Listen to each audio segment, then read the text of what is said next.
কুল্লু মান আলাইহা ফান ওয়া ইয়াবকা ওয়াজহু রাব্বিক।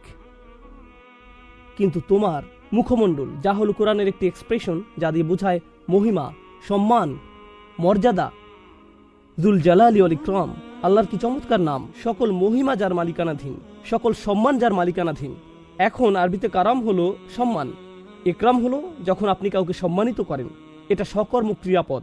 অর্থাৎ আপনি যখন কাউকে সম্মানিত করেন, এটা সকর্ম ক্রিয়াপদ। আমি আসলাম আর কেউ আমাকে সম্মানের সাথে বরণ করলো, এটা হলো ইকরাম। কেউ আমার প্রশংসা করলো, এটা ইকরাম। অথবা আমি আমার বাবা মা, শিক্ষক অথবা অন্য কাউকে সম্মান করলাম, আমি তাদেরকে ইকরাম করলাম। অন্য কথায় এটা ইকরাম নয় যখন আপনি নিজে নিজে বসে থাকেন।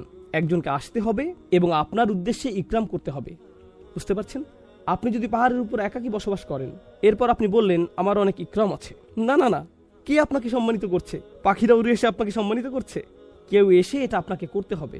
মর্যাদার ক্ষেত্রেও একই বিষয়, জালাল। যদি কেউ মর্যাদাবান হয়, এর অর্থ অন্য কেউ তাকে মর্যাদা দিচ্ছে।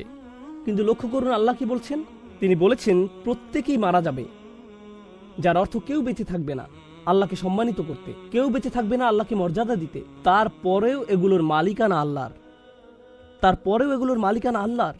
অনেক মানুষ আছে, তারা যখন আল্লাহ থেকে দূরে চলে যায়, তারা বলে আল্লাহর কেন আমার প্রশংসা দরকার, আল্লাহর কেন আমার ধন্যবাদ প্রয়োজন, আল্লাহ কেন চায় যে আমরা তার প্রশংসা করি। আমি এমন মানুষও দেখেছি যারা বলে মাআদাল্লাহ, তারা আল্লাহ সম্পর্কে এভাবে কথা বলে, আল্লাহ কেন চায় যে আমি তার প্রশংসা করি। অন্য যে কেউ যে সব সময় প্রশংসা চায়, আমরা তাকে বলি অহংকারী, উদ্ধত, অভাবী। আল্লাহ কেন এরকম করেন? আল্লাহ এই প্রশ্নের জবাব দিয়েছেন, তোমরা সবাই মারা যাবে, কিন্তু তারপরেও আমার তা থাকবে। ইতিমধ্যে সকল মর্যাদা, সকল মহত্ব, সকল সম্মান, সকল মহিমা আমার মালিকানাধীন। আল্লাহ আমাদের বলছেন তাকে সম্মানিত করার জন্য তার সৃষ্টি জগতের প্রয়োজন নেই, তিনি ইতিমধ্যেই সম্মানের মালিক।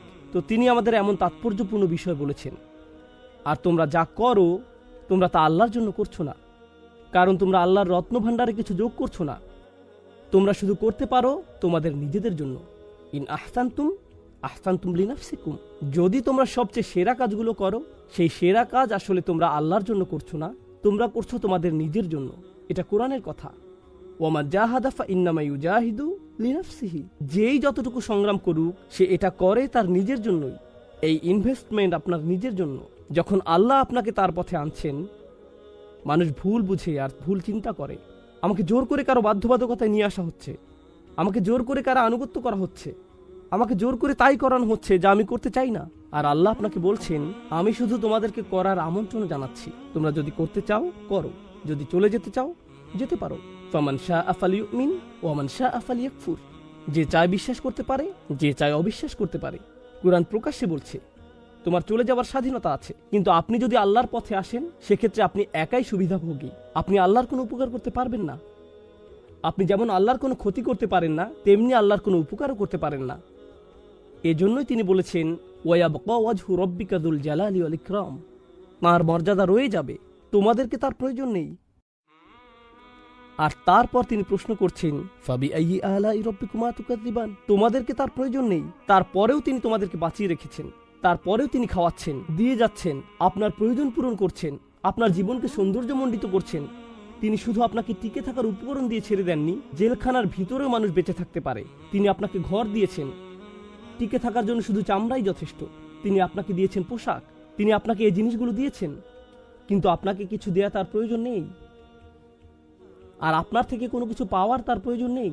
যারা নামাজের ব্যাপারে যত্নহীন, অবহেলাকারী, বেপরোয়া থেকে তারা কারা?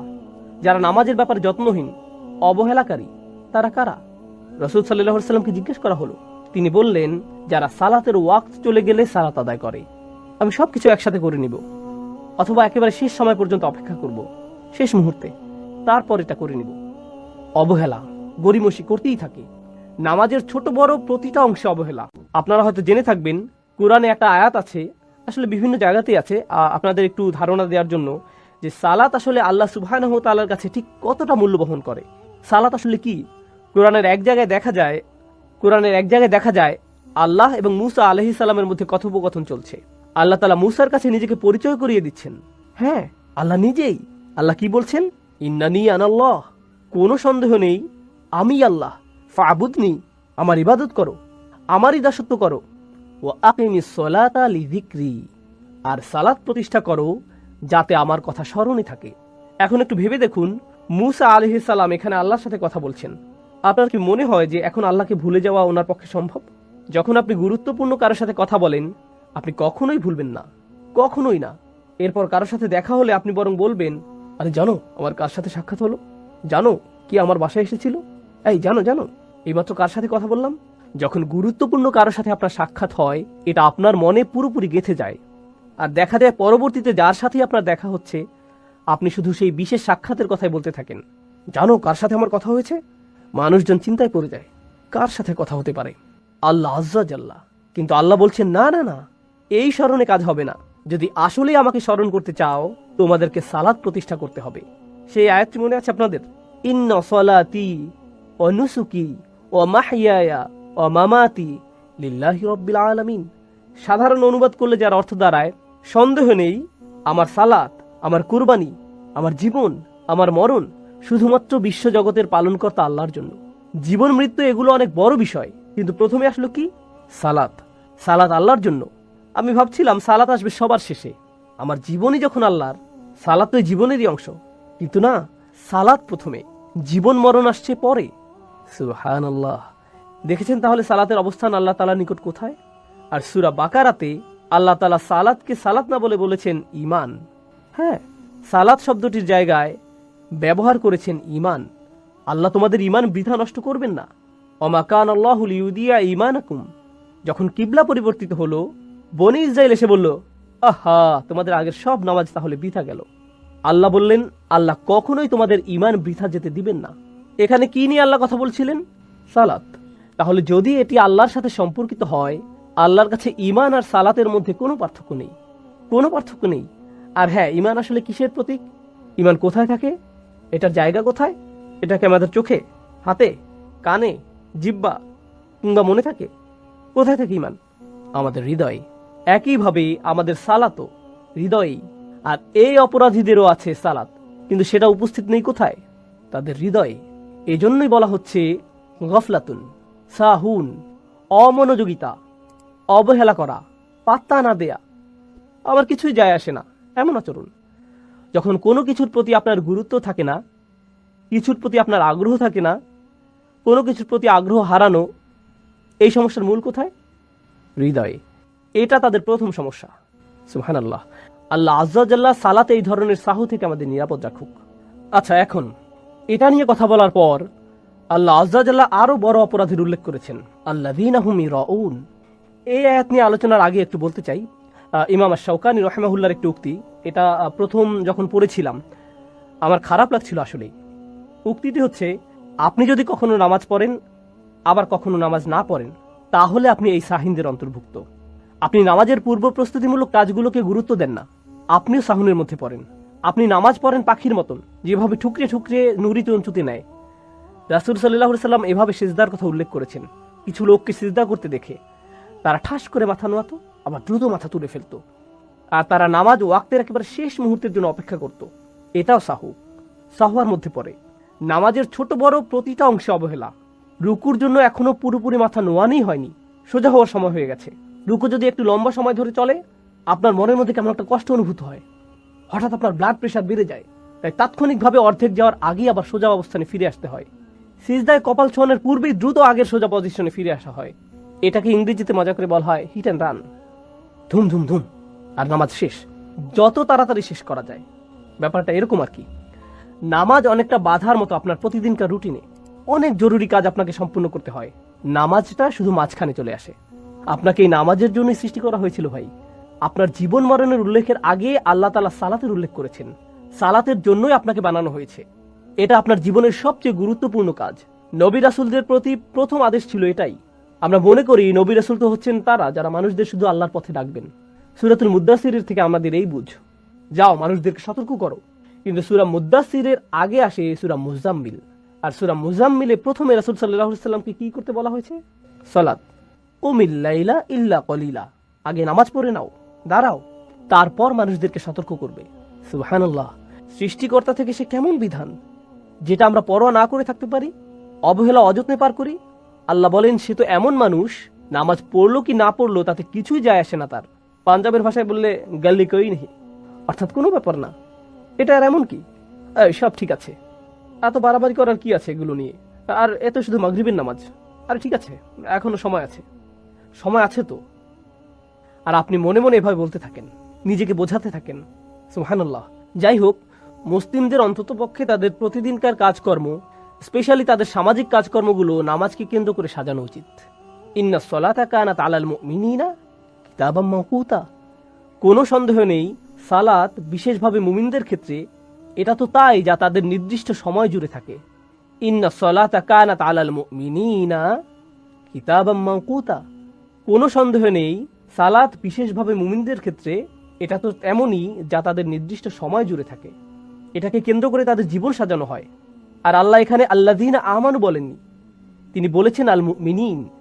আপনি যদি আসলেই বিশ্বাসী হন, অন্য সকল কিছু আসবে পরে, সালাত আসবে আগে। আপনি যদি হন শুধু আল্লাযীনা আমানু, যারা বাহ্যিক পরিচয় ইমানদার, আর হ্যাঁ এদের ভিতরে মুনাফিকরাও অন্তর্ভুক্ত কোরআনে, তাহলে হয়তো না, কিন্তু আপনি যদি তাদের মধ্যে গণ্য হতে চান যারা আসলেই বিশ্বাস করে, সালাতকে কেন্দ্র করেই আপনার বাকি কাজগুলো নির্ধারিত হবে, দিনের বাকি অংশ নির্ধারিত হবে। একটা বর্ণনা উল্লেখ করছি, পুরো বর্ণনাটি আপনারা তাফসীরে শাওকানিতে পাবেন। কাদের থেকে বর্ণিত হয়েছে তাই বলছি না, শুধু শেষের বর্ণনাকারীর নাম জেনে রাখুন। সাদ ইবনে আবি ওয়াক্কাস রাদিয়াল্লাহু তাআলা আনহু থেকে বর্ণিত, সাআলাতুন নবী সাল্লাল্লাহু আলাইহি ওয়াসাল্লাম আন কওলিহি ইন্নাল্লাযীনা হুম আন সালাতিহিম সাহুন। আর হ্যাঁ, এটা বাইহাকি রাহিমাহুল্লাহর সুনানেও আছে। কেউ কেউ বর্ণনাটির সত্যতা নিয়ে প্রশ্ন তুলেছেন, বাকিরা সহিহ বলে মেনে নেন। আর শাওকানি যারা সহিহ বলে তাদের দিকে ঝুঁকেছেন। আল্লাযীনা হুম আন সালাতিহিম সাহুন, রাসূলুল্লাহ সাল্লাল্লাহু আলাইহি ওয়াসাল্লামকে এই আয়াতের ব্যাপারে জিজ্ঞেস করা হয়েছিল, যারা নামাজের ব্যাপারে যত্নহীন, অবহেলাকারী, বেপরোয়া থেকে তারা কারা? যারা নামাজের ব্যাপারে যত্নহীন, অবহেলাকারী, তারা কারা? রাসূল সাল্লাল্লাহু আলাইহি ওয়াসাল্লামকে জিজ্ঞেস করা হলো। তিনি বললেন, যারা সালাতের ওয়াক্ত চলে গেলে সালাত আদায় করে। আমি সবকিছু একসাথে করে নিব, অথবা একেবারে শেষ সময় পর্যন্ত অপেক্ষা করব, শেষ মুহূর্তে, তারপর এটা করে নিব। অবহেলা, গরিমসি করতেই থাকে। আল্লাযীনা হুম ইউরাউন, এই আয়াতটি ব্যাকরণগতভাবে পরিপূর্ণ হয়ে যায় যদি শুধু বলা হয় আল্লাযীনা ইউরাউন। আসলে এটি যদি বলা হয় ওয়া ইউরাউন, তাহলেও পরিপূর্ণ হয়ে যায়। ব্যাকরণের দিক থেকে এটা তারপরেও সঠিক, কিন্তু আল্লাহ বলছেন আল্লাযীনা, তারপর তিনি বলছেন হুম, তারপর তিনি বলছেন ইউরাউন। এখানে এই বারবার উল্লেখ দ্বারা তাকবীহ, অর্থাৎ এর দ্বারা বোঝা যাচ্ছে আল্লাহ কতটা রাগান্বিত তাদের প্রতি। তারা যে শুধু অবহেলা করছে এমন নয়, যদিও এটাই অপরাধ হিসেবে যথেষ্ট, এর সাথে অবশেষে যখন তারা নামাজ পড়ে ইচ্ছার বিপরীতে গিয়ে, মানে তাদের সেই নামাজের সময় যখন হয়, তারা কি করে? এই লোকেরা তখন লোক দেখানোর জন্য নামাজ আদায় করে। হুম ইউরাউন, হুম শব্দটার আরও একটা ব্যবহার আছে এখানে। এটা ব্যবহৃত হয়েছে ইখতিসাস প্রদর্শনের জন্য। অন্যভাবে বললে, যেসব মানুষরা নামাজে অবহেলা করে তাদের জন্য এর পরবর্তী ধাপ, অর্থাৎ লোক দেখানোর উদ্দেশ্যে নামাজ আদায় সহজ হয়ে যায়। এই মানুষরা তাদের নামাজ তখনই একটু উন্নতির দিকে যায়, নামাজের গতি একটু ধীর হয়, রুকু 90 ডিগ্রির আর একটু কাছে আসে, তখন যখন মানুষ তাদের আশেপাশে থাকে। হ্যাঁ, শুধুমাত্র তখনই। এরা হচ্ছে এমন মানুষ। কিন্তু তাদের রোগের শুরু কোথায়? প্রথমে যখন তাদের নামাজটা ছিল একেবারে ফাঁকা, তারা এই ব্যাপারে আগ্রহী ছিল না। এটা কোনো গুরুত্বপূর্ণ বিষয় নয় তাদের কাছে। এটা তো এমন বিষয় যা সহজে এড়িয়ে যাওয়া যায়, বড় কিছুই না। প্রথমটি ঈমান, দ্বিতীয়টি সৎ কাজ। ইবনে তাইমিয়া রাহিমাহুল্লাহ বলেন, মানুষের সামনে দুটি বাধা আছে, যে জন্য তারা ঈমান ও সৎ কাজ থেকে নিজেদের নিমিত্ত রাখতে পারে না। সেই দুটি বিষয় কি? তিনি বলেন, একটি হচ্ছে শুবহাত, অপরটি হচ্ছে শাহওয়াত। এগুলোর অর্থ কি? শুবহাত অর্থ সন্দেহ, শাহওয়াত অর্থ আকর্ষণ, কামনা। তাহলে তিনি যে দুটি বিষয়ের কথা বলছেন, যেগুলো মানুষকে সত্য স্বীকার করতে দূরে রাখে, সেগুলো হলো সন্দেহ ও আকর্ষণ। তিনি এ দিয়ে কি বুঝেছেন? দেখুন, আপনি যখন কাউকে এই দিনের দাওয়াত দেন, আপনি মূলত তাদের অনেক কিছু ছাড় দেওয়ার কথা বলছেন। সত্যি, আপনি তাদের অনেক কিছু ছেড়ে দেওয়ার কথা বলছেন, অনেক কিছু ছাড় দেওয়ার কথা বলছেন। কলেজে আমার একজন বন্ধু ছিল, বিশাল দেহি, ফুটবল খেলতে ভালোবাসতো, আর আমরা ইসলাম নিয়ে সবসময় আলোচনা করতাম। তো একদিন আমি বললাম, ভাই তুমি কেন ইসলাম কবুল করছো না? সে বলল, আমি মদটা ছাড়তে পারবো না বন্ধু, আমি সত্যি এটা পারবো না। এটা সত্যিই বেশ মজার। তার বাধাটা কোথায়? সে কিন্তু দ্বিধায় নেই, সন্দেহ তার বাধা নয়, সে এটাকে সত্য বলে মেনে নিয়েছে, আকর্ষণ তার জন্য বাধা। অন্যরা হয়তো বলবে, আমি পার্টি করা বাদ দিতে পারবো না, আমি মেয়েদের সঙ্গ বাদ দিতে পারবো না, আমি নেশা করা বাদ দিতে পারবো না, আমি এটা বাদ দিতে পারবো না, সেটা বাদ দিতে পারবো না। এগুলো সবই আকর্ষণ। একদিকে আমরা পাই যারা বলে এটা সত্য, কিন্তু নিষিদ্ধ জিনিসের প্রতি টান আমার এতই বেশি যে আমি এটা বাদ দিতে পারবো না, এটা একটা সমস্যা। অন্যদিকে আরো সমস্যা আছে। এমন অনেকে আছে যারা আসলে এর সত্যতার ব্যাপারে সন্দিহান, তুমি কিভাবে জানলে যে তোমার ধর্মই একমাত্র সঠিক? আরো অনেক ধর্ম আছে, সেগুলো কি ভুল? সেই সব মানুষ কোথায় যাবে? তারা সবাই জাহান্নামে যাবে? এটাই তোমাদের বিশ্বাস? এটা আমি মানতে পারলাম না। আমি খুব বেশি চিন্তিত নই, কিভাবে এটা একমাত্র সঠিক পথ? আচ্ছা, যদি এটাই একমাত্র সঠিক পথ হয়ে থাকে, তাহলে কেন সবাই এটা মানছে না? এই ধরনের নানা প্রশ্ন তার মাথায় ঘুরতে থাকে। এভাবে তারা কিসের মধ্যে পড়ে যায়? সন্দেহে। এটাই হলো মানুষের সন্দেহের বাধা। এই দুইটির যে কোনো একটি অবশ্যই আপনাকে দিন থেকে দূরে রাখছে, এই দুইটির একটি। আর এখানে বলে রাখি, বেশিরভাগ মানুষের সমস্যা কিন্তু সন্দেহের নয়, বেশিরভাগ মানুষের সমস্যা হলো আকর্ষণ। এরপর তারা যখন আকর্ষণে পড়ে যায়, তখন শয়তান তাদের কাছে এসে নতুন ভাইরাস ছড়িয়ে দেয়, সেটা হলো সন্দেহ। তাই যখন আপনি তাদের দিনের দাওয়াত দেন, তারা বলে আমি সন্দেহে আছি, কিন্তু আসল সমস্যা তাদের সন্দেহে না। আসল সমস্যা কোথায়? আকর্ষণে। অন্যভাবে বললে, একটা হলো সাইকোলজিক্যাল সমস্যা, অপরটা হলো ইন্টেলেকচুয়াল সমস্যা। আপনি একে আত্মার সমস্যা বলতে পারেন, অন্তরের ব্যাধি। এটাই হলো আকর্ষণ। অন্যদিকে বুদ্ধিবৃত্তিক সমস্যা, মনের সমস্যা, এটা হচ্ছে সন্দেহ। বেশিরভাগ মানুষ বুদ্ধিবৃত্তিক সন্দেহের কারণ দেখায়, আসলে এটা সত্যি নয়, এটা আসলে বাইরের ঢাকনা, এটা খোলস। আসল সমস্যা হচ্ছে তাদের অন্তরে আকর্ষণ আছে, আর এই আকর্ষণ তারা ছাড়তে পারছে না। আর এটা তারা না ছাড়তে পেরে তারা সব ধরনের বুদ্ধিবৃত্তিক বাহানা দেয়। এমনকি আপনি যখন তাদের সব প্রশ্নের জবাব দেন, এতে সত্য উন্মোচিত হয়ে পড়ে, তারা না পেরে বলে আমি পরিবর্তিত হতে চাই না, আমি এটা ছাড়তে চাই না। তারা এতটাই আটকে যায় যে তারা এখন এখান থেকে বের হতে পারে না। এখন কেন আমি এই মন্তব্যটিতে গুরুত্ব দিচ্ছি? দেখুন, সূরার শেষে আল্লাহ বলছেন ইল্লাল্লাযীনা আমানু ওয়া আমিলুস সলিহাত, কিন্তু তিনি এখানে আরো দুটি বিষয়ের উল্লেখ করেছেন, ওয়াতাওয়াসাউ বিল হক ওয়াতাওয়াসাউ বিস সবর। ইবনে তাইমিয়া রাহিমাহুল্লাহ বলেন, ওয়াতাওয়াসাউ বিল হক, সত্য কোন জিনিসকে ধ্বংস করে? সন্দেহ। সত্যের সন্দেহের বিরুদ্ধে একটি অস্ত্র। তাহলে ওয়াতাওয়াসাউ বিল হক একটি বাধা দূর করে। তাহলে অন্য বাধাটি কি? শাহওয়াত, আকর্ষণ, কামনা। সেই আকর্ষণগুলির বিরুদ্ধে যুদ্ধ করার জন্য কেবল সত্য জানাই যথেষ্ট নয়, আর কি থাকতে হবে? সেগুলোর প্রতি ঝুঁকে না পড়ার সামর্থ্য, নিজেকে আটকানো, নিজেকে নিয়ন্ত্রণ করার ক্ষমতা। এটা কোথা থেকে আসবে? ওয়াতাওয়াসাউ বিস-সবর। দেখেছেন, এই দুইটি বাধা যেগুলো মানুষকে ঈমান ও সৎ কাজ থেকে দূরে রাখে, সেগুলো এখানে ওয়াতাওয়াসাউ বিল হক ওয়াতাওয়াসাউ বিস-সবর কত সুন্দরভাবে ফুটে উঠেছে। এই মন্তব্যটি আমাদের জন্য খুব বেশি গুরুত্বপূর্ণ মনে হয়েছে আমার কাছে। এখন আমরা আরো কিছু মন্তব্য পড়ব। আমি আমার নোট থেকে আপনাদের এটা বলবো, যাতে আমি কিছু মিস করে না ফেলে, ইনশাআল্লাহ তাআলা। প্রথম মন্তব্যটি কেবল এই আয়াতটি নিয়ে। দেখুন, এই দুইটি আয়াতে আল্লাহ সুবহানাহু ওয়া তাআলা খুবই কঠিন একটি বাস্তবতা তুলে ধরেছেন। এর মধ্যে একটি হলো, মানুষ তাদের নিজেদের সমস্যা নিয়ে নিজেদের আচ্ছন্ন করে রেখেছে। আল্লাহ বলেছেন মানুষ ক্ষতির মধ্যে আছে, তাই না? ক্ষতির কথা মাথায় আসলে আমরা ভাবি জাহান্নামের আগুন বা বিচারের দিন ইত্যাদি ইত্যাদি। কিন্তু আল্লাহ যেভাবে এই পৃথিবীতে মানুষ সৃষ্টি করেছেন, আগে তিনি এই ব্যাপারে বলেছেন। আমরা এটা পড়েছি, লাকাদ খালাকনাল ইনসানা ফি কাবাদ। আমি মানুষকে দুঃখ কষ্টের মধ্যে সৃষ্টি করেছি। এমনকি কাফিররাও প্রচুর পরিশ্রম করে। তারা সপ্তাহে 40 ঘন্টা 50 ঘন্টা কাজ করে কোন রকম জীবনযাপনের জন্য, কিছু উপার্জন করার জন্য। তাদের অবস্থাও এমনই। এটা কারো জন্যই খুব সহজ নয়। এই পৃথিবীতে অনেক অমুসলিমও ঠিকমতো খেতে পায় না, তাদের সন্তানরা না খেয়ে থাকে, তারা নানা ধরনের শোষণের শিকার হয়। এটা এমন নয় যে সব কাফিরদের জন্যই দুনিয়াটা জান্নাত, তারা দুনিয়াবী দিক থেকেও ক্ষতির মধ্যে আছে, তারা অনেক ধরনের সমস্যা আছে। কিন্তু আসল ব্যাপার কি জানেন? মানুষ যখন পুরোপুরি নিজেদের সমস্যায় নিজেদেরকে আচ্ছন্ন করে রাখে, তারা শুধুই নিজেদের কথা ভাবে, তখন তারা বৃহৎ ছবিতে নিজেদের দেখতে পায় না। তারা দেখতে পায় না যে তাদের এই সমস্যাটি আসল সমস্যার তুলনায় কোনো সমস্যাই নয়। আপনার মনে হয় এটা কোনো সমস্যা? এর চেয়ে অনেক বড় সমস্যা সামনে পড়ে আছে। অতএব তারা মনে করে এই দুনিয়ায় ক্ষতির মধ্যে আছে, কিন্তু ভালোভাবে অনুধাবন করলে যে বিশাল সমস্যা সামনে আসছে তার তুলনায় এটা কিছুই নয়। এই ব্যাপারটি আমরা প্রথমত নোট করব।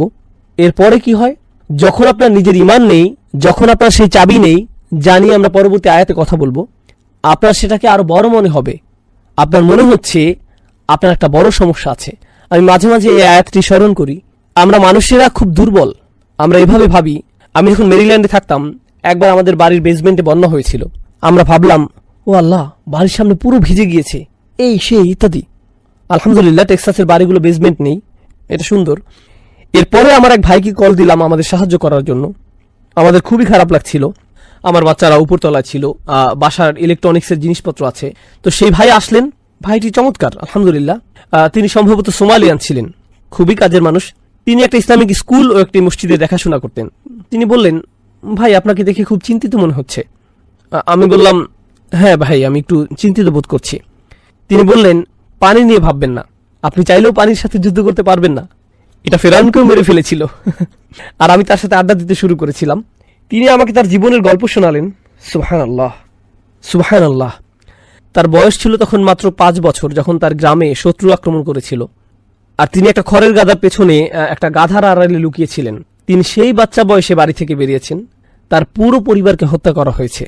তিনি ছিলেন তার পরিবারের একমাত্র বেঁচে যাওয়া সদস্য। মাত্র 5 বছর বয়স থেকে তিনি একাই বেঁচে আছেন। তিনি একাই প্রায় আফ্রিকার অর্ধেকটা ঘুরে বেরিয়েছেন। তিনি ইথিওপিয়ায় গিয়েছেন, সেখান থেকে খালিজে পৌঁছেছেন। তিনি একজন আলেমের সাথে কাজ শুরু করেন, কিছুটা ব্যবসা বাণিজ্য শেখেন, নিজে একজন ইঞ্জিনিয়ার হয়ে ওঠেন। অসাধারণ গল্প। আর যখন আমি তার গল্প শুনলাম, আমার মনে হলো, ভাই, আমার কোনো সমস্যাই নেই। আপনি আপনার নিজের সমস্যায় ডুবে থাকেন, আপনার সেটাকে অনেক বড় মনে হয়। এটা হলো মানুষের জন্য আরেকটি ক্ষতি। মানুষ নিজেদের সমস্যার দিকে তাকালে বুঝতে পারবে না সে যে সমস্যায় আছে তা অন্যদের সমস্যার তুলনায় কিছুই না। তার মধ্যে আল্লাহর প্রতি কৃতজ্ঞতা বোধ কাজ করবে না।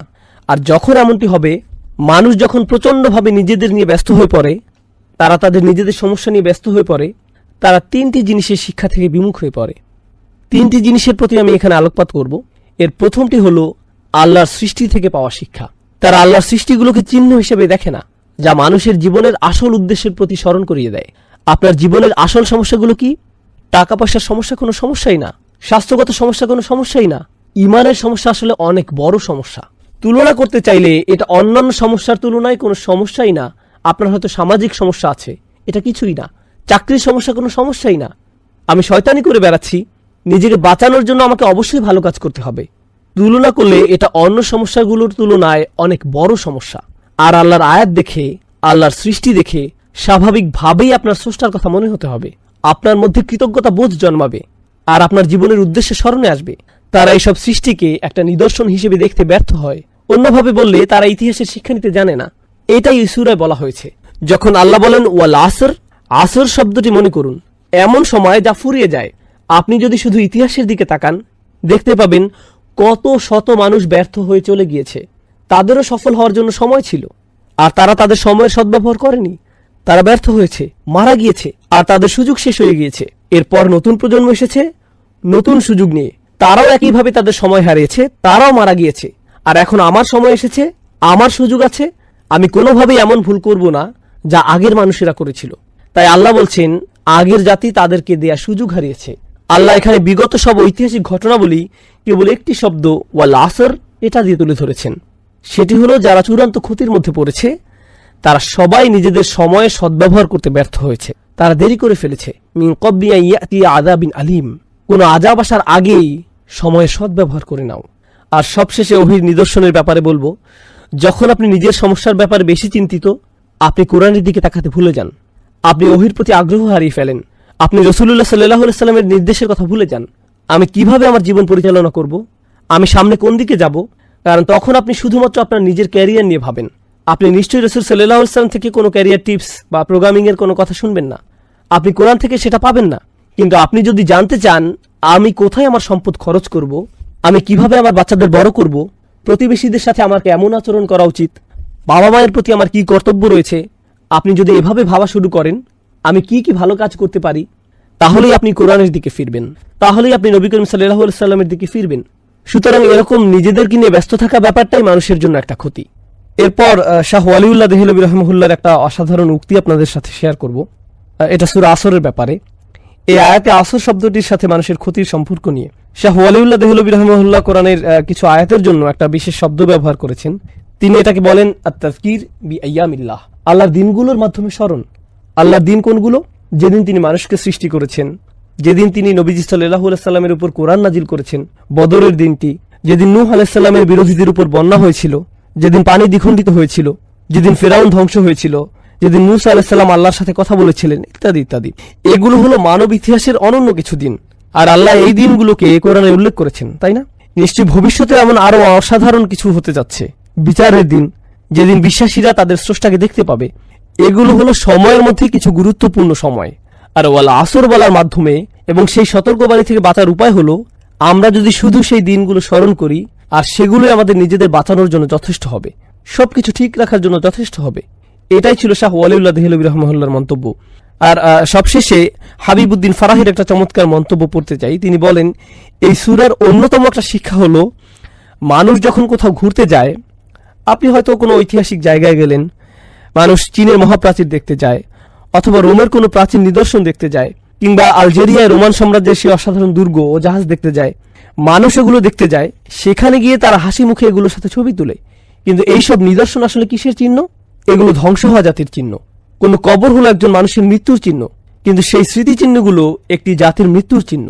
চিন্তা করে দেখুন, এগুলো হলো একটি পুরো জাতির কবর। সুতরাং আপনি যখন এগুলো দেখতে যান, আপনার স্মরণ করা উচিত কিভাবে এই লোকগুলো তাদের সময়কে কাজে লাগায়নি, আর তাদের সময় চলে গিয়েছে। তারা নিজেদের যত বড় শক্তিশালী ভাবুক না কেন, সময় হলো এমন শত্রু যাকে আপনি হারাতে পারবেন না। আপনি পৃথিবীর সমস্ত অস্ত্র দিয়েও এটা হারাতে পারবেন না, একে কোনোভাবেই আপনি হারাতে পারবেন না, তাই না? আর বিশ্বের এই সকল পরাশক্তি যারা ভাবে কি আমাকে ঠেকাতে পারবে, এমনকি আল্লাহ বিচারের দিনে তাদের বলবেন, তোমরাই কি তারা নও যারা গর্ব করত? মা লাকুম মিন জাওআন আলাম তাকুনু আকসামতুম মিনকুম, তোমরাই তো তারা যারা আগে প্রায়ই বলতে যে তোমাদের কোনো ধ্বংস আসবে না, আমরাই হব নাম্বার ওয়ান, কেউ আমাদের হারাতে পারবে না। আসলে সময় তোমাদের হারিয়ে দিয়েছে। তিনি বলেন, প্রাচীন নিদর্শন দেখতে গেলেও সূরা আসরের কথা স্মরণ হওয়া উচিত। অতএব কেউ যদি কোনো ঐতিহাসিক জায়গায় ভ্রমণে যায়, তাহলে সে যেন বলে ওয়াল আসর ইন্নাল ইনসানা লাফি খুসর। বুঝতে পারছেন? সুবহানাল্লাহ। এটা ছিল এই ব্যাপারে সর্বশেষ মন্তব্য। এখন আমরা ক্ষতি নিয়ে কিছু ব্যাপারে জানবো। আসলে বেশিরভাগই ইতিমধ্যে আলোচনা করা হয়েছে, কিন্তু এই পৃথিবীতে মানুষের দুর্ভোগ নিয়ে আমি একটু আলোচনা করতে চাই। আমরা ক্ষুধার্তদের কষ্ট, শোষিতদের দুর্ভোগ, দিন মজুররা কতটা কষ্ট করে তা নিয়ে আলোচনা করছি। আমরা মানুষেরা অন্য প্রাণীদের তুলনায় বেশি কষ্ট করি। চিন্তা করে দেখুন, শারীরিক কষ্টের বাইরেও আমাদের মানসিক কষ্ট আছে। কোন সিংহ তার নাতি নাতনি নিয়ে ভাবে না, তার সেই বোধ নেই, সে এটা নিয়ে ভাবে না। পাখিরা তাদের অন্যান্য আত্মীয় স্বজন নিয়ে ভাবে না, তারা তাদের বাচ্চাদের নিয়ে কিছুদিন ভাবে, এরপর তারা তাদের মতো চলে। শুনে মনে হচ্ছে যে এটা আধুনিক সোসাইটির মতোই, তাই না? সাধারণভাবে যখন আপনার বাচ্চা কষ্ট পায়, আপনিও কষ্ট পান, তাই না? হয়তো আপনার বাচ্চার চেয়েও বেশি। এমনকি মানসিক কষ্ট মাঝে মাঝে শারীরিক কষ্টের চেয়েও বেশি হয়। আপনি হয়তো ভাবছেন, আর এগুলো হলো গরিব দুঃখীদের কষ্ট, ধনীদের ব্যাপারটি কেমন? তারা কি সুখী জীবন কাটায়? আসলে মোটেই তা নয়। বিশ্বের ধনী দেশগুলোতে আত্মহত্যার হার সবচেয়ে বেশি, এমনকি আমেরিকাতেও। দেশের সবচেয়ে ধনী অঞ্চলগুলোতে আত্মহত্যার হার বেশি। যে দরিদ্র কৃষক হয়তো দিনে 2 বেলা ঠিকমতো খেতে পায় না, রাতে শান্তির ঘুম দেয়, কিন্তু যার কোটি কোটি টাকা আছে, তার হয়তো 6টা বেডরুম আছে, যেখান থেকে সে বাছাই করবে কোথায় সে ঘুমাবে, সে রাতে ঘুমাতে পারে না, তার অ্যান্টি ডিপ্রেশনের ওষুধ খেতে হয়, সে মানসিকভাবে মরে যাচ্ছে। অতএব সবাই কোনো না কোনো ক্ষতির মধ্যে আছে, সবাই কোনো না কোনো সমস্যা আছে, প্রত্যেকেরই আছে। আর আল্লাহ আজ্জা জাল্লা এই সূরায় কেবলমাত্র চূড়ান্ত ক্ষতির থেকে বাঁচার ভরসা দেননি, যা হলো আখিরাত। আখিরাত হলো চূড়ান্ত ক্ষতি, জাহান্নামের আগুন, আল্লাহর সামনে দাঁড়িয়ে আপনার নিজের কাজের বর্ণনা দেয়া, সেটাই হলো চূড়ান্ত ক্ষতি। বরং তিনি এই দুনিয়ায় কিভাবে ক্ষতি থেকে বাঁচা যায় সেটাও বলে দিয়েছেন। কিভাবে ডিপ্রেশন থেকে বাঁচা যায়, কিভাবে অস্বস্তি থেকে বাঁচা যায়, কিভাবে ভয় শোষণ থেকে বাঁচা যায়, তিনি আমাদেরকে এই সব কিছুর সমাধান দিয়েছেন এই আয়াতে। ইল্লাল্লাযীনা আমানু ওয়া আমিলুস সলিহাত। আমরা যখন এই সমাধানটি ভালোভাবে বোঝার চেষ্টা করব, এটা শুধু আখিরাতের সমাধান নয়, এটা দুনিয়ারও সমাধান। কারণ দিন শেষে মানুষের চরম ক্ষতি আখিরাতে হলেও দুনিয়াতে অনেক ক্ষতি হয়ে থাকে, এখানেও ক্ষতি হয়। আর আল্লাহ তাআলা এই অনন্য সূরাটিতে দুটির সমাধানই একসাথে দিয়েছেন। আল্লাহ তাআলা বলেন, ইয়া আইয়ুহাল ইনসান ইন্নাকা কাদিহুন ইলা রাব্বিকা কাদহান ফামুলাকিহ। অসাধারণ আয়াত। ওহে ভুলমনা মানুষ, তুমি ধীরে ধীরে এগিয়ে যাচ্ছ, তুমি ক্রমশই এগিয়ে যাচ্ছ। তুমি এটা পছন্দ করো বা না করো, তুমি ক্রমশই আল্লাহর দিকে এগিয়ে যাচ্ছ, আর তুমি অবশ্যই তার সাথে সাক্ষাৎ করবে। তুমি যাই ভাবো না কেন, তুমি এর কোনো প্রস্তুতি নিয়েছো বা নাওনি, তুমি গুরুত্ব দাও বা না দাও, তুমি এটা শুনতে চাও কিংবা না চাও, প্রতি মুহূর্তেই তুমি তার সাথে দেখা করার দিকে এক ধাপ করে এগিয়ে যাচ্ছ। প্রতিটি দিন পার হচ্ছে আর তুমি তার সাথে দেখা করার জন্য একটু একটু করে এগিয়ে যাচ্ছ। তুমি পাপের মধ্যে তোমার জীবন কাটাতে পারো, পার্টি করে তোমার সময় কাটাতে পারো, যেন কোনো আগামীকাল নেই। আসলে আগামীকাল বলে কিছু আছে এবং সেটা আসছে, আর তখন তুমি তার সাথে দেখা করবে। অতএব এটাই হলো সেই অসাধারণ শিক্ষা যা এই সূরায় অন্তর্নিহিত আছে। এখন আমি আপনাদের এই দুইটিকে একত্রিত করে বলবো। একটি হলো দুনিয়ার ক্ষতি, অপরটি হলো আখিরাতের ক্ষতি। এই দুনিয়া হয়তো কেউ বলবে, ভাই আমার যদি একটা ভালো চাকরি থাকতো, আমার যদি গাড়ি থাকতো, আমি যদি এই মেয়েটিকে বিয়ে করতে পারতাম, আমার যদি এটা থাকতো, আমার যদি সেটা থাকতো, আমার যদি এই সমস্যা না থাকতো, আমার যদি সেই সমস্যা না থাকতো। আর আখিরাতে কি হবে? ইয়া লাইতানি কুনতু তুরাবা। হায় আমি যদি ময়লা হতাম, আপনি কি অবস্থাটা বুঝতে পারছেন? সুবহানাল্লাহ। আপনি কি মনে করেন এই দুনিয়ার সমস্যাগুলো অনেক বড়? বিশাল বড় সমস্যা আসছে। সুবহানাল্লাহ। আপনি যদি মানুষের এই ক্ষতি অনুধাবন করতে পারেন, তাহলে আপনি ইন্নাল ইনসানা লাফি খুসর এটা অনুধাবন করতে পারবেন। এখন আমরা এই সূরার শেষ আয়াতটি পড়ব ইনশাআল্লাহ তাআলা। মনে রাখবেন এই সব কিছু আসলে একটি বাক্য। এই পুরো সূরাটি আল আসর ইন্নাল ইনসানা লাফি খুসর ইল্লাল্লাযীনা আমানু ওয়া আমিলুস সালিহাত ওয়া তাওয়াসাউ বিল হক ওয়া তাওয়াসাউ বিস সবর। ভাষাগতভাবে এটি আসলে একটি বিবরণ, একটি আলোচনা, এগুলো বিচ্ছিন্ন নয়। আমরা এতক্ষণ যে ব্যতিক্রমী গুণগুলো নিয়ে আলোচনা করেছি, এমন মানুষ সবসময় সংখ্যায় কম হয়, আর এই ব্যতিক্রমী গুণগুলো যাদের মধ্যে থাকে না, এরা সবসময় সংখ্যায় বেশি থাকে।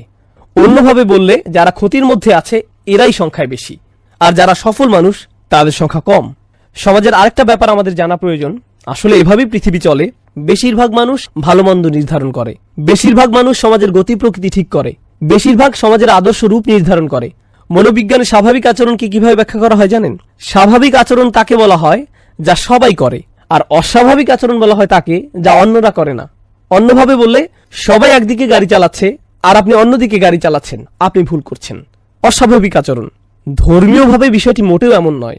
আপনি এমন একটি সমাজে থাকেন যেখানে সবাই কিছু কাজ একভাবে করে। আপনি হয়তো চাকরিতে গেলেন, সেখানে সবাই কিছু কাজ করে, কিন্তু আপনি মুসলিম হলে আপনি সেই কাজগুলো করতে পারবেন না। তাহলে এবার ভাবুন, তারা আপনাকে কিভাবে নেবে? শুধু মুসলিম নয়, বরং অদ্ভুত, অস্বাভাবিক।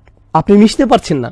এই লোকটি একটু কেমন যেন, রুমের কোনায় গিয়ে লোকটি কি করছে? সে এইসব খাবার খাচ্ছে না কেন? কি মজাদার খাবার এগুলো। সে চলে গেল, সে কেন পার্টিতে আসলো না? সে কেন সেই মেয়েটিকে এড়িয়ে গেল? সে কেন এরকম করে? তারা এটা বুঝতে পারে না, তারা মনে করে এটা অদ্ভুত। আর বলে রাখি, যখন আপনাকে প্রতিনিয়ত অদ্ভুত হিসেবে দেখা হয়, আপনার উপরে এর প্রভাব পড়ে। আমি তো অদ্ভুত হয়ে থাকতে চাই না, আমি চাই না আমাকে এভাবে দেখা হোক। তখন কি হয় ভাবতে পারেন? যদিও বেশিরভাগ মানুষই ক্ষতির মধ্যে আছে, আপনিই ছিলেন সফলতার মধ্যে, তারা আপনাকে বুঝিয়ে ফেলে যে আপনি আসলে ক্ষতির মধ্যে জীবনযাপন করছেন। আপনার আসলে বাকিদের মতো হওয়া উচিত। তারা আপনাকে মানসিকভাবে বুঝিয়ে দেয়, ভাই, এভাবে থাকাটা কঠিন হয়ে যাচ্ছে, তুমি এভাবে থাকতে পারবে না। এখানে সবাই যার যার জীবন উপভোগ করছে, আমি কেন এই অদ্ভুত জীবনযাপন করছি? তাহলে সমস্যাটা শুধু ঈমান আনাতেই সীমাবদ্ধ নয়, বেশিরভাগ মানুষই ক্ষতির মধ্যে আছে, এটাও আমাদের জানা প্রয়োজন। কারণ বেশিরভাগ মানুষের একটা শক্তি আছে। আমার শিক্ষক মাঝে মধ্যে স্রোতের অনুকূলে সাঁতার কাটার একটা উদাহরণ দিতেন। সকল মাছ একদিকে যাচ্ছে, অপরদিকে একটা বা দুইটা মাছ স্রোতের প্রতিকূলে যাওয়ার চেষ্টা করছে। স্বাভাবিকভাবেই যে কেউ দেখলে এটাকে পাগলামি বলবে, আরে ভাই অনুকূলে যাও, সবাই একদিকে যাচ্ছে, তুমি কেন অন্যদিকে যাচ্ছ? এটা কঠিন, এটা কঠিন থেকে কঠিনতর হতে থাকবে, এটা বাড়তেই থাকবে। সুবহানাল্লাহ। এটাই হলো এই সমাজে মানুষের উদাহরণ। পুরো সমাজের মানুষই ক্ষতির দিকে যাত্রা করছে, আর আমাদের দায়িত্বটা খুবই গুরুত্ববহ। কারণ আপনি যদি এমন একটি সমাজে থাকেন যেখানে ইসলাম যেভাবে চর্চা করা উচিত সেভাবে চর্চা করা হয়, যদি এমন হয়, বলে রাখি, যা বিশ্বের বেশিরভাগ জায়গাতেই হয় না, এমন কাল্পনিক চিন্তা করবেন না যে আমি একটা মুসলিম দেশে যাব, সেটা খুব সুন্দর হবে। বাস্তবতায় আসুন, মুসলিম দেশগুলোতে কি হয় আমাদের জানা উচিত। যদি এমন হয়, আর ইনশাআল্লাহ তাআলা এমনটাই হবে, আল্লাহ আমাদের দিনকে প্রতিষ্ঠিত করবেন। আপনি যদি এমন কোন সমাজে বাস করতেন, তখন আল্লাহর আনুগত্য করাটা সহজ হতো, কারণ সমাজের বেশিরভাগ মানুষ এটা করত। তখন কেবল আপনি করতে পারতেন তাই নয়, এটা করাটা আপনার জন্য সহজ হতো। কিন্তু এই সমাজে আল্লাহর আনুগত্য করাটা অপেক্ষাকৃত কঠিন, কারণ বেশিরভাগ মানুষ আল্লাহর নাফরমানি করছে। সমাজ আল্লাহর অবাধ্যতায় লিপ্ত। এমনকি হয়তো এটা শুধু সমাজেই নয়, হয়তো এটা আপনার পরিবারের ক্ষেত্রেও সত্য। আপনার পরিবারের বেশিরভাগ মানুষ হয়তো ক্ষতির দিকে এগিয়ে যাচ্ছে, আর আপনি নিজেকে সেখান থেকে বাঁচাতে চাইছেন। তারা হয়তো বলবে, তুমি কেন দিন দিন একটা অপদার্থে পরিণত হচ্ছ? উল্টো হয়ে তারাই আপনাকে ব্যর্থ বলবে। কিছুটা হাস্যকর, কারণ আসলে তারাই ব্যর্থতার দিকে যাত্রা করছে। সুবহানাল্লাহ। এটা একটা অসামান্য চিত্র যার প্রতি আমাদের নজর দেওয়া উচিত, যা এই আয়াতে ব্যতিক্রম হিসেবে তুলে ধরা হয়েছে।